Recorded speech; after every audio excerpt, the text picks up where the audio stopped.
This is People I Know Show. I'm Curt Carstensen.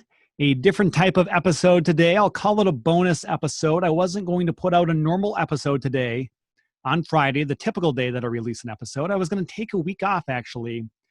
But too much has happened the last few days, very near where I live. So I decided I had to do something. And today I wrote a blog post that ended up also as a Facebook and Instagram post and on Twitter.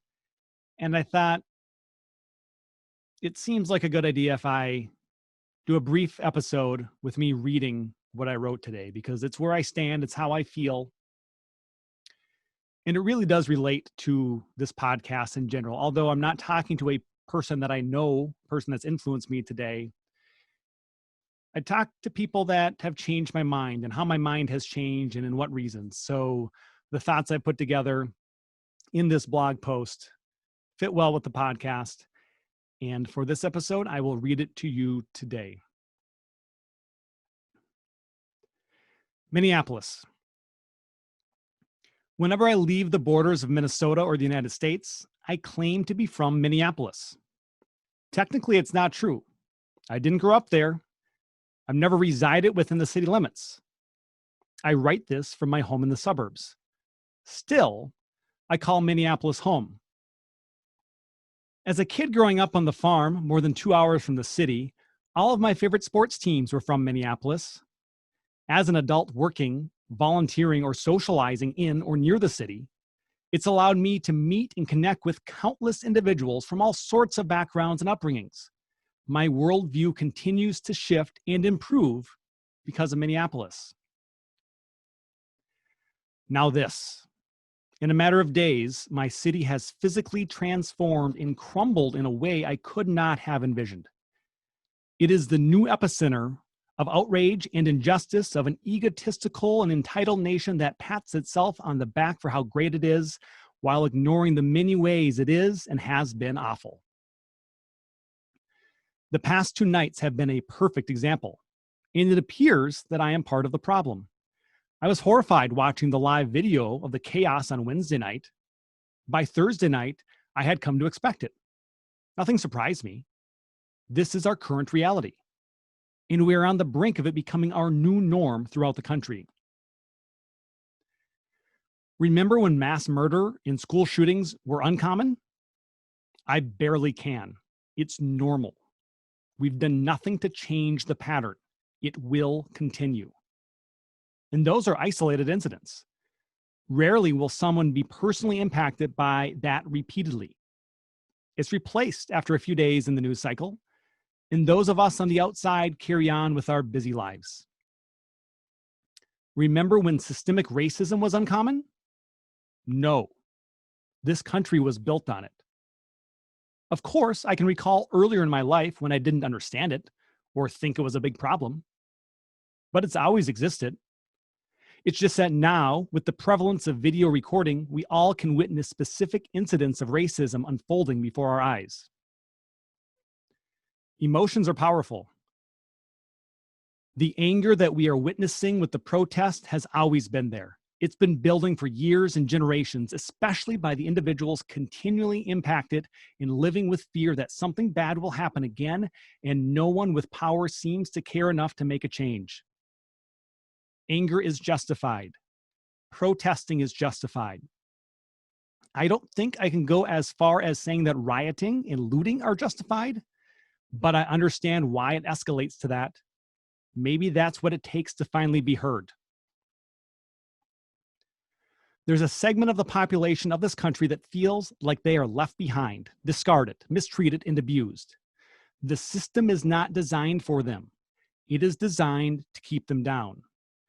And nothing exemplifies this system more than a 10-minute video with a black man pinned face down in police custody, gasping and screaming for help, being denied his basic human rights, and being ignored by the people with the power and authority to help him.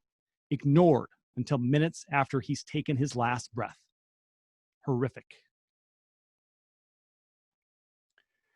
If the rest of us that are more privileged and have less in our life to be angry about continue to stand by and do nothing, then we remain part of the problem.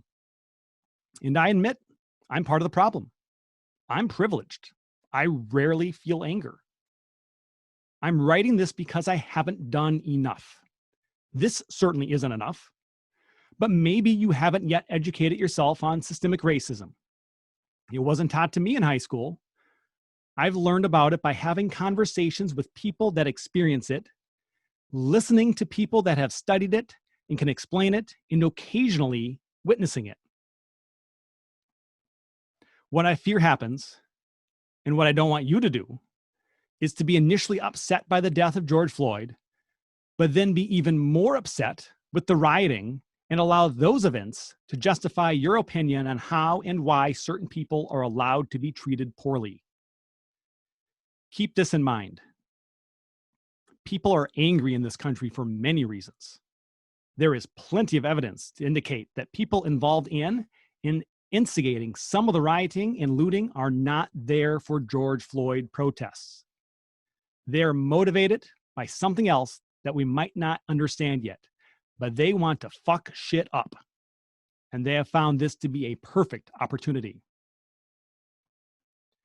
When I said we are on the brink of this becoming the new norm in our country, I believe it.